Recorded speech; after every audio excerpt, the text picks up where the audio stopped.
Two. Test, test.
Victor, I'll be over here, so you just on me the whole time. Okay. Jack, two of us. We want to be groups of whatever the kids are doing. Whatever the kids are doing these days.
Sorry, it looks like it's like a fun house. Oh, this podium, you Is mean? it always a triangle? Well, no, this is a newer podium, but it came in during. It's like a fun house. I'm sorry. You said she's Yeah, talking no, to no. somebody? Yeah, no, no. Jocelyn and talking about some stuff. Great. That'd be nice, because everyone, we're all in the same boat, right?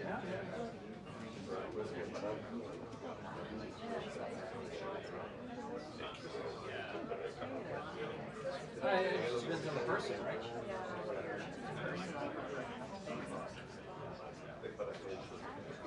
True that, while we're told that we need to be pros, steel ourselves and be professional, just in our hearts, and at the same time there are some people who are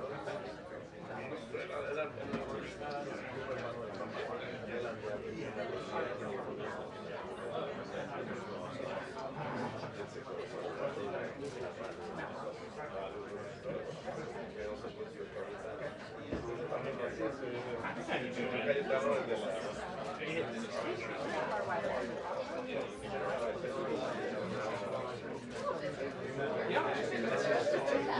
Yes.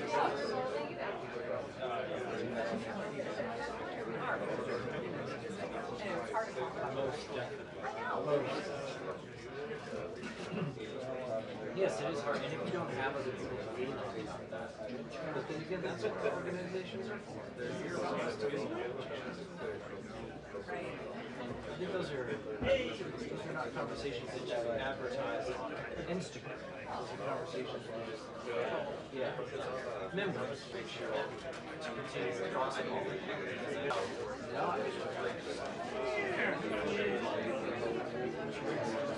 Oh yeah.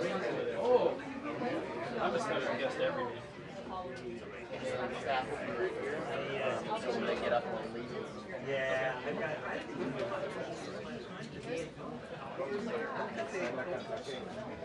There's big. Yeah, there's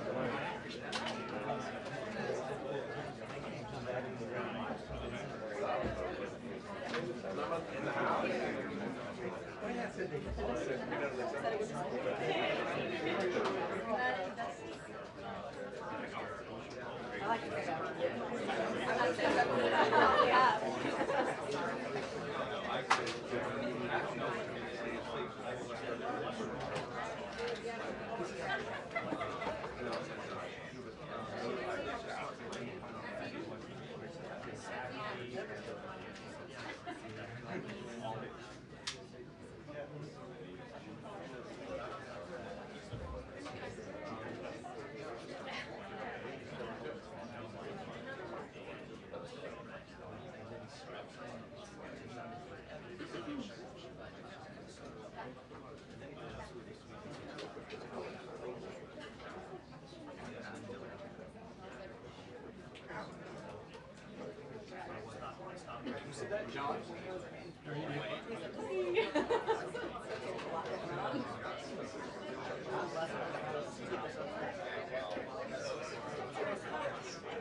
Just go on past this.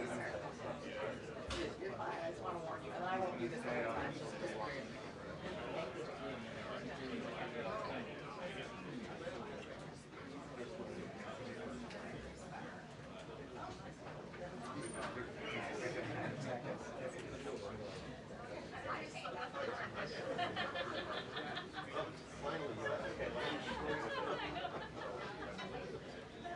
Since you mentioned it, I'll take that over time to law school.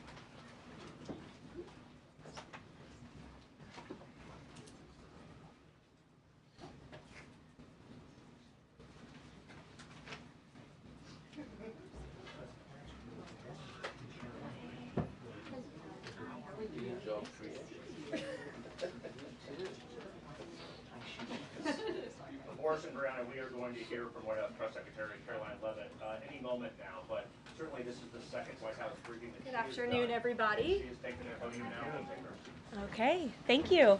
How are you? Nice live shot. Good to see all of you. Happy Friday. It's great to be back with you. I want to provide an update on President Trump's actions in the wake of the catastrophic air collision that tragically claimed the lives of 67 people at Reagan National Airport on Wednesday night. Everyone in this White House continues to mourn the victims and keep their friends and families in our thoughts and prayers during this unimaginable time. First, within moments of the collision, the president and his newly appointed team were in immediate communication. The president was briefed on Wednesday evening following the crash, again on Thursday morning, and he has continued to receive updates as recovery efforts continue on the ground. The president, as you know, took time to address the nation yesterday afternoon. To deliver accountability, President Trump swiftly signed a memorandum directing an immediate assessment of the Federal Aviation Administration to ensure the federal government is maintaining the highest personnel and policy aviation safety standards. The memorandum directs the Secretary of Transportation and the FAA Administrator to immediately review all hiring decisions and changes to safety protocols made during the prior 4 years, and to take all necessary corrective actions to achieve uncompromised aviation safety.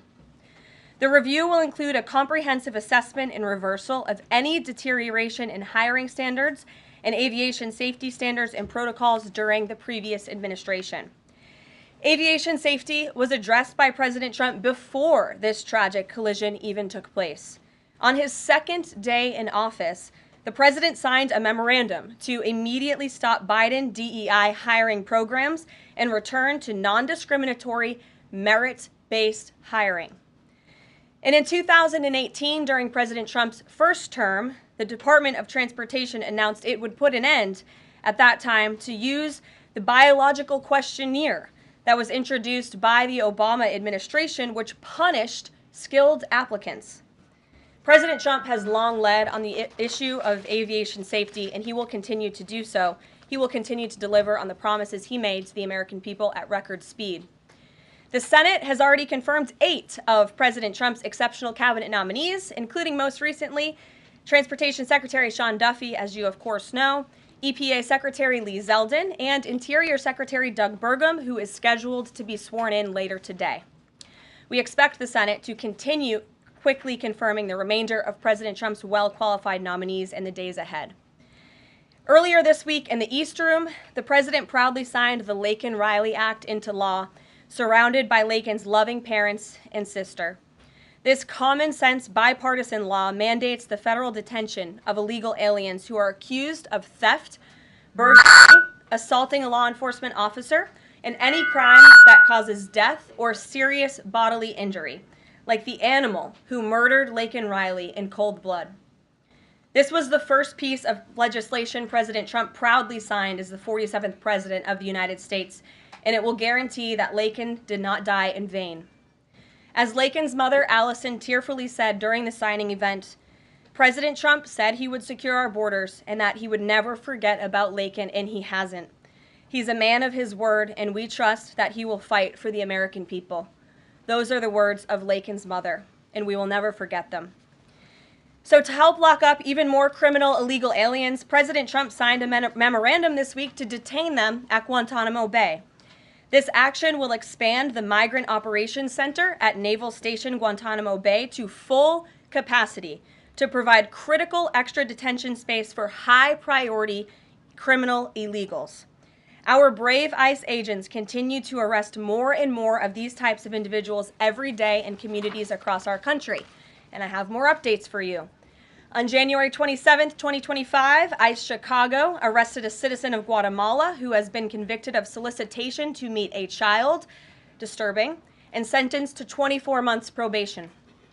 On January 28, 2025, ICE Atlanta arrested a citizen of South Korea who has been convicted of 9 counts of possession or control of material depicting minors in sexually explicit conduct. On January 28th, ICE New York arrested a Mexican national previously charged by the state of New York for attempted murder and possession of a weapon and assault. And on January 28th, ICE Philly arrested a citizen of Mexico who has been convicted of possession of child pornography. Our message is simple. If you are a criminal illegal alien, you will be arrested and deported. On another important matter, the nation's report card was released this week, and the news is not good. It showed that U.S. students had record low reading comprehension scores last year. It's National School Choice Week, and in part of the president's commitment to education, he just left a roundtable in the Roosevelt Room focused on this issue with leaders from across the country. The national report card showed that 70% of 8th graders were below proficient in reading, and 40% of 4th graders did not even meet the basic reading levels.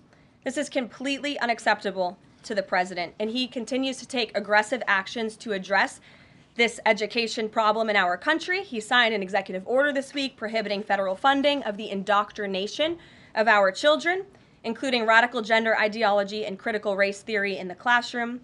The president believes American education should focus on cultivating patriotic citizens who are ready for the workforce. And this action will help get schools back on track and defend fundamental parental rights in education. The president also signed a school choice executive order expanding educational freedom and opportunity for families. And in lighter news, but in exciting news, after announcing our briefing room changes on Wednesday, this White House has received more than 10,000 submissions from individuals across the country who are eager to join all of you. We might have to make this room a little bit bigger to do that, who want to participate in our new media seat at a future briefing. So in this seat today, we have the Ruthless podcast. They humbly started by entertaining small audiences on Capitol Hill, but after 4 years, this program has become one of the most influential podcasts in America. They previously reached #1 on the charts and earned over 25 million downloads as they deliver political news with a humorous touch. The hosts are Josh Holmes, Michael Duncan, Comfortably Smug, and the man joining us today, John Ashbrook. So with that, I will take your questions. John, please kick us off. Thank you very much. You know, Karoline, in your first briefing, the media went after this administration for deporting illegal immigrants they claimed were not criminals. That's The right. question is, do you think they're out of touch with Americans demanding action on our border crisis? The media out of touch? I think the media it certainly is out of touch, and I think that's proven by a number of things, John.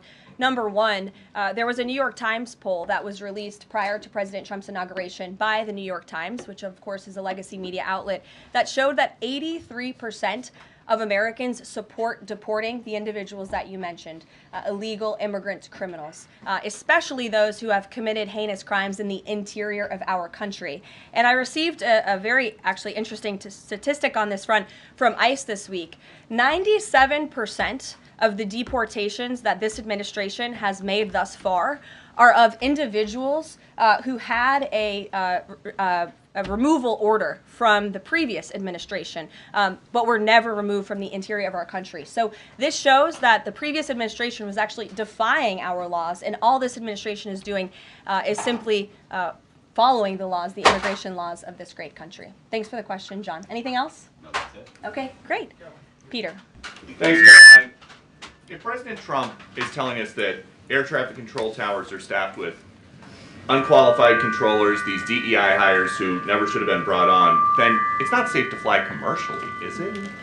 The president was asked and answered this yesterday, and he believes that it is still indeed safe, and Americans should feel safe traveling our skies. With that said, two things can be true at the same time, and we certainly have seen the deterioration of federal hiring standards at the Federal Aviation Administration, and the president wants to increase those standards. He wants pilots in this country who have the great responsibility of flying American citizens by the tens of millions every single day to be chosen for that position based on their merit and their skills. And so the administration will continue to prioritize this. Was the air traffic controller in the DCA tower on Wednesday night hired or not fired at some point because of his or her race?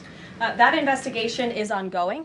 And so when we have updates on the exact individuals who were involved in the collision, including the air traffic controller, also the pilots of the helicopter and others, we will confirm those. I don't want to confirm names from this podium today. We're not in a position to do that. But I will say the president has still rightfully pointed out that there has been problems with the aviation industry over the past several years. And this started under Barack Obama in 2014. And when the president says on Truth Social, the Black Hawk helicopter was flying too high by a lot, it was far above the 200-foot limit, that's not really too complicated to understand, is it? Is he suggesting a helicopter malfunction or a crew error or a crew doing this intentionally? No, the president is simply stating what he said in that True Social post, which is that the helicopter was flying higher than it should have been, which is one of the reasons that led to this collision. And the other reasons for that are still being investigated, and I will let that investigation play out. Kelly. Some of our colleagues have obtained a memo from the Defense Intelligence Agency that talks about not holding any activities or programming related to Black History Month to be in line with the president's views on diversity, equity, and inclusion. Does the president plan to have a proclamation about Black History Month? In his first term, each of the 4 years of his term, he did so and called on those in government to have programming activities and celebrations. Is he going to do that this year? Yeah, the president looks forward to signing a proclamation celebrating Black History Month. I actually spoke with our great staff secretary. It's in the works of being approved, and it's going to be ready for the president's signature to signify the beginning of that tomorrow. If an agency is calling off those kinds of activities in an attempt to be in alignment with the president's views on DEI and other things, should they adjust that now and have those programs and make those celebrations however they see fit in the office? The president is leading here at the White House, and I'll leave it to the proclamation that he will sign very soon. Mary, great to see you. Thanks for having us. So I wanted to follow up on the gender executive orders you mentioned. First of all, we know that President Trump has taken a bunch of steps to protect children from irreversible transgender procedures. Is he interested in backing congressional legislation on this point? And does the Trump administration have interest in investigating doctors who perform these irreversible procedures on kids, such as a double mastectomy on a minor girl? Well, the president has already taken a very strong stance on this issue this week with the signing of his executive order, a few executive orders in this space. First, he made it the official policy of the federal government that there are only two sexes, male and female, and we have directed all federal agencies to comply with that policy. As for congressional legislation to support the president's agenda in this space, and certainly ending the mutilation of young children, the chemical castration of young children, which is a barbaric practice that the vast majority of Americans do not support for young minor children. Certainly the president would support Congress's efforts, as he has already made that very clear this week. Jennifer. On Rick Grinnell's trip to Venezuela to meet with Nicolas Maduro, is there anything you can share on timing on that, what his agenda is, what the mission of that trip is? Yes, so I can confirm that Rick Grinnell is in Venezuela today. I can confirm that Rick Grinnell is going to Venezuela, or is in Venezuela, with two immediate directives from the President of the United States.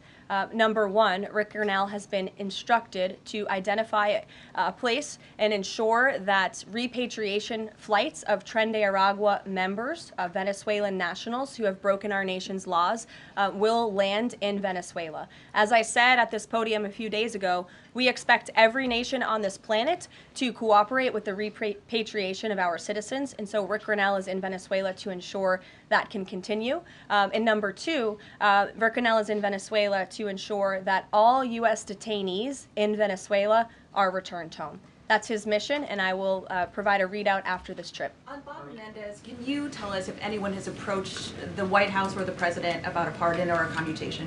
I have not been part of those discussions. If they have, I am not sure if they have, but I won't speculate on potential pardons that may or may not happen. To my awareness, the answer is no. Justin. Hey, friends at Reuters are reporting that the president has made a decision on the Canada and Mexico tariffs, but that they won't actually be implemented until March 1st. I was wondering if you could confirm that and talk through some of the president's thinking there. I saw that report and it is false. I was just with the president in the Oval Office, and I can confirm that tomorrow, the February 1st deadline that President Trump put into place at a statement several weeks ago, continues. The president will be implementing tomorrow a 25% tariffs on Mexico, 25% tariffs on Canada, and a 10% tariff on China for the illegal fentanyl that they have sourced and allowed to distribute into our country, which has killed tens of millions of Americans. These are promises made and promises kept by the president. The president yesterday said that last night he was planning to discuss whether an exemption would be made on oil imports. Do you have any information on what decision he made there, or will there be exemptions at all offered under this? I don't have an update or readout for you on the exemptions, but those tariffs will be for public consumption in about 24 hours tomorrow, so you can read them then. Stephen Nelson. Thank you very much, Caroline. I have three questions, if that's all right. I'd like to ask you about press freedom and then about two economic matters. Sure. On press freedom, on Tuesday you announced plans to roll back the more restrictive press badge policy of the Biden White House. But there's a different anti-press freedom policy I wanted to ask about. The Biden White House adopted a mysterious pre-screening process for journalists allowed into large event spaces that in the pre-pandemic phase of the first Trump term were open to all journalists on campus. This effectively limited the diversity of reporters present and blocked the asking questions that large segments of the American public wanted answered. As press secretary, can you commit to abolishing this mysterious pre-screening process? There were a lot of mysterious processes that my team and I have had to unravel over the past 2 weeks that were implemented by the previous White House and in particular the previous press shop here. And so I can commit to a greater access and transparency, which I believe we already have by ensuring that the 440 journalists whose credentials were revoked will be reinstalled. They will get their credentials if they wish to. We've also, of course, opened up a new seat to new media. And as far as open press events here at the White House, if we tell you it's open press, it's open press. So just to confirm, this pre-screening thing is something you're aware of and you'll work to undo to the maximum extent possible. When we say something is open press, it will mean it's open press. Economic matters, and I can just ask them both at once for you. In New York City, Governor Hochul's congestion pricing went into effect this month. Vehicles that drive through parts of Manhattan have to pay a $9 toll. President Trump has made clear his opposition. He said that it's, quote, the most progressive tax known to womankind. Will the administration be trying to block this? And the second question is, millions and maybe tens of millions of Americans who voted for President Trump. We're excited about his plans to do away with taxes on tips, overtime, and Social Security benefits, but there's uncertainty about the timing of this. So can you clarify for them when this is going to happen, and does President Trump want this to be in the first, all three of those in the first batch of legislation early this year? Well, to answer your question in one swoop, I will say that President Trump is committed to lowering taxes for Americans, cutting taxes for Americans. As for congestion pricing in New York, I do know that the president spoke with Governor Hochul about that. I don't have any, actions, so to speak, to read out for you on that issue today. Number two, when it comes to no taxes on tips and Social Security, the president has made it very clear to our allies on Capitol Hill that is a critical piece of this reconciliation package, and he expects that his tax cuts from 2017, which put a lot more money back into the American people's pockets, those must be implemented, and no tax on tips. The president is intent on delivering on that promise, and he will get it done. Overtime also as part of reconciliation? Yes. Sure. Thanks, Caroline. Can you guarantee that those tariffs won't increase prices for Americans, including at the gas pump and the grocery store? I think Americans who are concerned about increased prices should look at what President Trump did in his first term. He effectively implemented tariffs, and the average inflation rate during the first Trump administration was 1.9%. In fact, when President Trump left office, it was 1.4%. So President Trump is going to do everything he possibly can to cut the inflation crisis that the previous administration imposed on the American people, and he will continue to effectively utilize tariffs. If those tariffs do increase prices for Americans, will the administration reverse them? That's a hypothetical question, and the president is intent on ensuring that he effectively implements tariffs while cutting inflation and costs for the American people.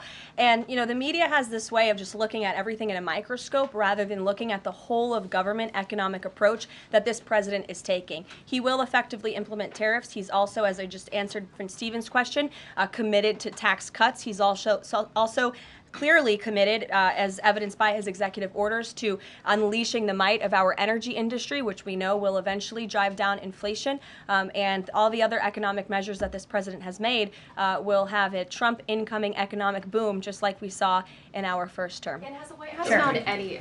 Fox Business, yes. Thanks, Caroline. You're welcome. Justin Trudeau, the Canadian Prime Minister, said today that if the U.S. imposes tariffs, he will respond and he will not relent until the tariffs are removed. Are we seeing the start of a trade war with Canada? I don't think so. I think the president is going to implement those tariffs tomorrow, and he will respond to Mr. Trudeau's comments in due time, I am sure. What type of things have to happen? What does the administration need to see in order to avoid those tariffs? Well, the tariffs are incoming tomorrow on Canada, and the reason for that is because both Canada and Mexico have allowed an unprecedented invasion of illegal fentanyl that is killing American citizens and also illegal immigrants into our country. In fact, I have more language for you right here. Canada, Mexico, and China, which, as I mentioned, President Trump will implement a 10% tariff on China, have all enabled illegal drugs to pour into America. The amount of fentanyl that has been seized at the southern border in the last 2 years alone has the potential to kill tens of millions of Americans. And so the president is intent on doing this, and I think Justin Trudeau would be wise to talk to President Trump directly before pushing outlandish comments like that to the media. If I may, one more. Yes, Lindsay. Go back to the plane crash for just 1 second. You're interrupting your colleague, but sure. Sorry, I thought you called on me. I called on Lindsay. The president this morning said the Black Hawk helicopter was flying too high. I'm wondering if he's basing that on what he learned from investigators, and if you could offer a little bit more of a window into how he is keeping abreast of this investigation. Sure. Is the NTSB briefing him separately? Is he meeting in the Situation Room? You just sort of offer a window into that. Yeah, the president based that statement on truth, because it is truth and it's fact, and it was relayed to him by the authorities who are overseeing the investigation into this horrific plane collision. And the president, as I said in my opening remarks, continues to be briefed on the collision by everybody across his cabinet, the Secretary of Transportation, the Secretary of Defense, the NTSB, who the commissioner there was in the Oval Office with him yesterday. Lindsay. I also noticed that he has not ordered Lindsay, flags go to ahead. be flown at half staff. Lindsay, go ahead. In Thank recent you. days, the CIA actually revealed that they do also believe that COVID-19 was from a lab leak in Wuhan, China. How is the president planning on responding to this additional intel from the CIA, and will it impact how he responds to them with tariffs? Yeah, kudos to John Ratcliffe for revealing that truth and that fact to the American people. Many years too late, the Biden administration had a chance to let the American people know the truth about that, and for some reason, they chose not to. I also would just like to point out that several years ago, when I was working in this press shop and President Trump would take to this podium to brief the American people on COVID-19, he suggested that COVID very well may have came from a lab in Wuhan, China. And many members in this very room mocked him for that, said he was spewing conspiracy theories. He was not. We now know that to be the confirmable truth. It took many years for it to come out, but the president was right in this instance again. Sure. Caroline, thank you. I wanted to ask about Secretary Rubio's trip to Panama first. Sure. What did the conversations look like with President Trump on that? The president of Panama says it is, quote, impossible to negotiate over the canal. So what are you expecting from this visit?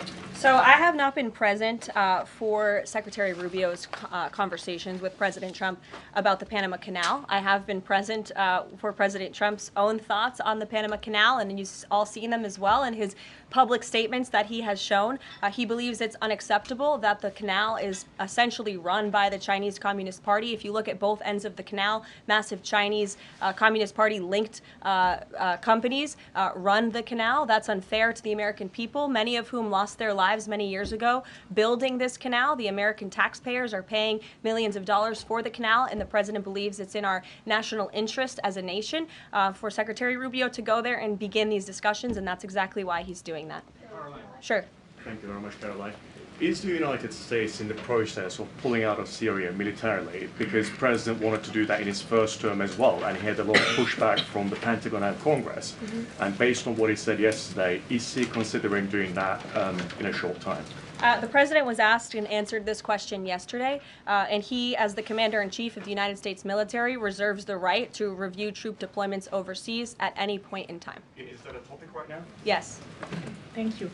Two questions. So we now know that the staffing was not normal at the air traffic tower, and so with the government freezing the hiring of new federal workers and offering buyouts, are you not afraid that more incidents of different kind could happen with less staffing in different agencies? Well, the president is intent on ensuring that we are increasing staffing at these agencies, and that's why he signed a very strong executive order on his second day in office, immediately terminating DEI hiring practices at the FAA. He also, following the tragic crash, as you all know, in the Oval Office yesterday, signed a memorandum directing an immediate assessment of the FAA to ensure the federal government is maintaining the highest personnel and aviation safety standards.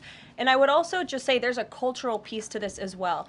If you are an American who has spent many years studying aviation and you graduate from school and you're an air traffic controller based on skill and merit, and then you apply for a job and you're forced to fill out a biographical questionnaire asking you the color of your skin and asking you where you're from in details that aren't relevant at all to the job description, I think that deteriorates the morale of people in this industry. And if you talk to people in this industry, they'll tell you that. In fact, many of them filed a lawsuit against the FAA a couple of years ago under Joe Biden's administration because they were denied positions because of this DEI hiring practice that was putting identity politics over merit and skills. That's unacceptable, and I think just to put a fine point on this, because this is the third or fourth question I've answered on this subject, when you are flying on an airplane with your loved ones, which every one of us in this room has, do you pray that your plane lands safely and gets you to your destination, or do you pray that the pilot has a certain skin color? I think we all know the answer to that question, and as President Trump said yesterday, it's common sense. Rob Crilly. Yeah, I'd just like to follow up on that last question, actually. Has there been any sort of assurance from the FAA that they will immediately improve staffing levels, given the reports of not normal staffing levels on Wednesday? Oh, absolutely. You had Secretary Duffy here yesterday at the White House at this podium saying that he is on it, and we can all trust that he definitely will be. John Decker. Thanks a lot, Carol. You called on me, right? Yes, I did. Thank you very much. As long as your name's still John Decker. It is, absolutely. Thank you. The president's meeting today with the founder and CEO of NVIDIA. What is that meeting concerning, and who sought that meeting? I don't have details on this. It's a private meeting. It will take place at 2:30 p.m. I'll try to get there in time, and I can let you know after. How's that? On Guantanamo Bay, can you give more details about setting up that detention facility at Gitmo? How will that come about? What's the timing in terms of standing it up? And of course, this has happened before during the Clinton administration. Yeah, that's right. Detainees of Cuban and Haitian descent were both detained at Guantanamo. Are you looking at that model in setting up this detention facility? Secretary Hegseth, I believe, was on television this morning answering this question, and he said that the Department of Defense is already on it. He has directed his agency to ensure that Gitmo is increasing their capacity for beds, and that's exactly what President Trump's executive order did. It directed Secretary Hegseth and also Secretary Noem to expand the Migrant Operations Center at the Naval Station to provide for this extra detention space. And as Secretary Hegseth confirmed this morning, that operation is underway. Sure. Caroline, on the tariffs, can you clarify whether those will actually be going into effect tomorrow, or Yes. whether there might be some lead time? Yes. And are those, they will be going into effect tomorrow? Correct. And are those meant to be in place long term, or is there a scenario in which Canada, Mexico, and China can offer concessions and then they would be removed? At this point, the president has made it very clear those tariffs are going to be implemented and in effect. If the president at any time decides to roll back those tariffs, I'll leave it to him to make that decision. But starting tomorrow, those tariffs will be in place. Sure. Thanks, Caroline. Yes.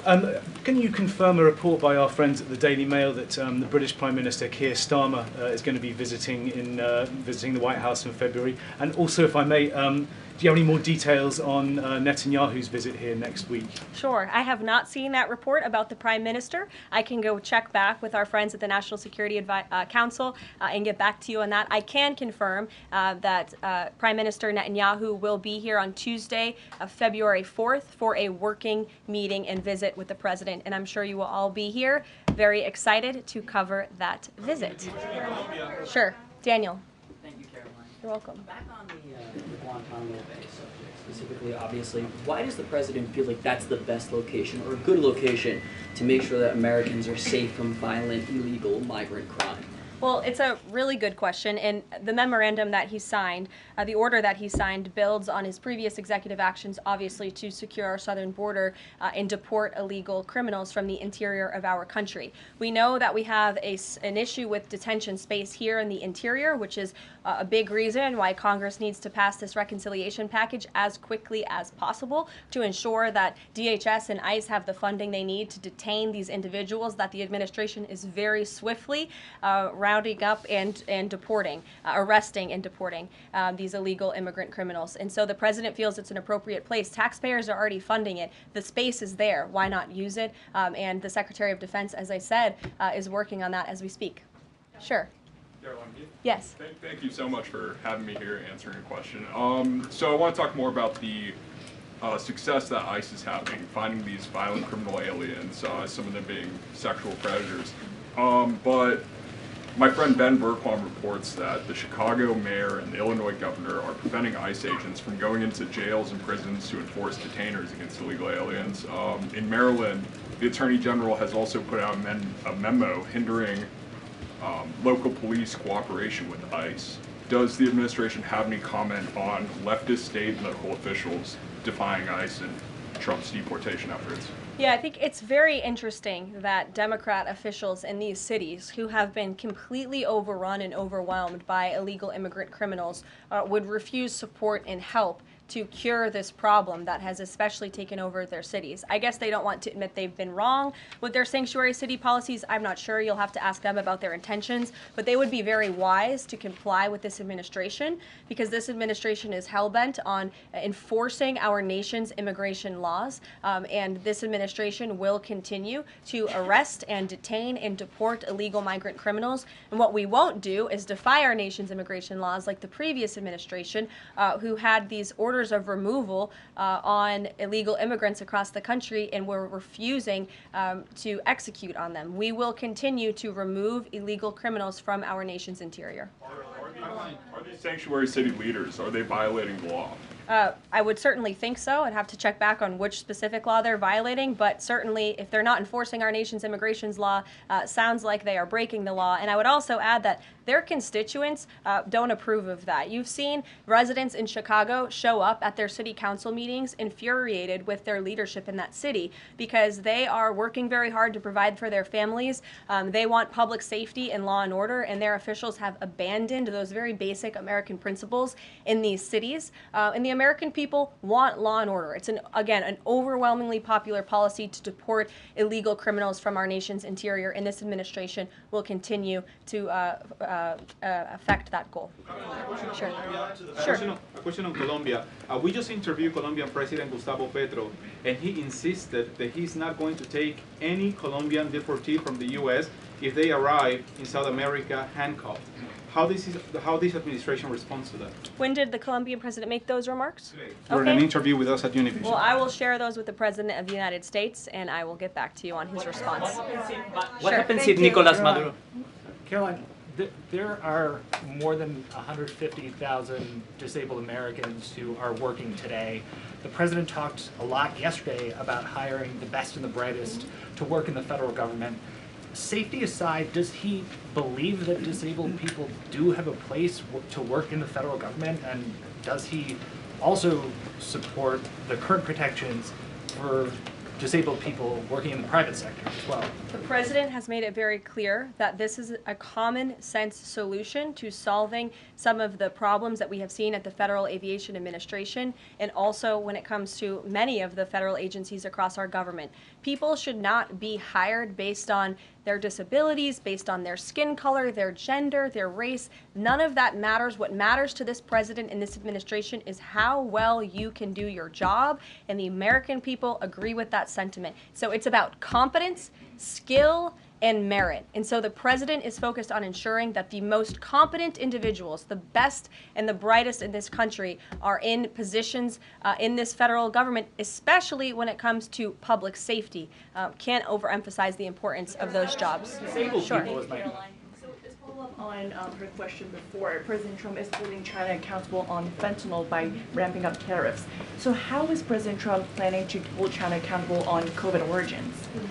I haven't spoken to the president about the COVID origins specifically in regards to any actions he may or may not take when it comes to China, but as I have previewed quite a few times today, he will be implementing a 10% tariff on China tomorrow. Sure. Hi. Has the president made up his mind about a timeline for tariffs on the EU? No, he has not. Will it be a one-size-fit-all, or will it be differentiated among governments? I won't get ahead of the president on tariffs when it comes to the European Union. What I can tell you, again, is that the president will be implementing 25% on Canada, 25% on Mexico, 10% on China tomorrow for the reasons that I have repeatedly laid out in this briefing. Newsmax, go ahead. Yes. Thank you so much. No, the gentleman behind you. James Rose. Yes, James. Thank you. Thank you, Caroline. Two quick questions on foreign policy, and then one very long and tedious and ponderous Rosen question thereafter. First, on Iran, we've heard very little about the president's forthcoming Iran policy besides his determination to prevent that nation from achieving a nuclear weapons capability. Is it the president's objective, short of the use of U.S. military force, to use the broad array of his powers to try to hasten the end of the Iranian regime? I think the president has actually made his position on Iran very clear, and he made that clear when there were the negotiations about the ceasefire, which we know obviously is now in place, and the deadline on that ceasefire has continued. He said that Hamas and Iranian-backed terrorists would have hell to pay if that ceasefire didn't move forward, and then quickly thereafter it did. I also do have news on the hostage front, which I'm very surprised nobody asked about this because it is big news story, and the White House applauds the release of 8 additional hostages from Hamas captivity.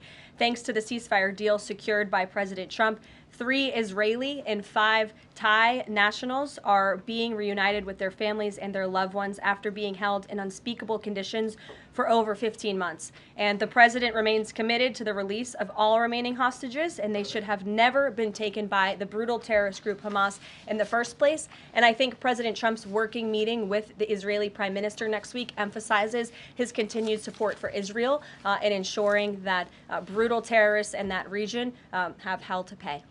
Sure. Can I just finish the other two questions? Sure. I know you want the long, ponderous Rosen one. But first, on the Grinnell trip, as you know, under the previous administration, the U.S. recognized the opposition candidate in last year's elections, Edmundo Gonzalez, now exiled, as the legitimate president of Venezuela. Does the president's dispatching of Ambassador Grinnell to negotiate directly with President Maduro today mean that the U.S. now officially recognizes President Maduro as the legitimate president of Venezuela? Absolutely not. As I made it very clear, former ambassador and now special envoy Rick Grinnell is going to Venezuela with 2 very clear directives. Make sure that Tren de Aragua members, of which there are 400 currently in custody, are repatriated back to Venezuela, and that all United States detainees return home. Thank you very much, guys. Just on the president's use of language in this room yesterday, Sure. and without seeking to cast myself as some kind of moral exemplar because it's rather late in the day to try. Nonetheless, this was an event yesterday that began with a moment of silence for the victims of the air crash and the president's own invocation of, quote, a loving God. And then he uncorked that expletive to insult a former cabinet officer. It was the same expletive that I saw him use in the East Room in 2020 when he famously held up the Trump acquitted headline. My question is, if you could shed any light for us on how the president perceives his use of public profanity, which is a practice that certainly sets him apart from all of his predecessors. Does he regard it as an effective communications device, part of his appeal, or is it something that he lapses into inadvertently, perhaps in times of frustration and later regrets? I think one of the things that the American people love most about this president is that he often says what they are thinking, but sometimes lack the courage to say themselves. And I think yesterday at this podium, you heard President Trump express great frustration, perhaps even anger, with the previous administration's policies, many of which have led to the crises that our country is currently facing and that this president is focused on fixing. Thank you guys very much. Have a great weekend. We'll see you next week.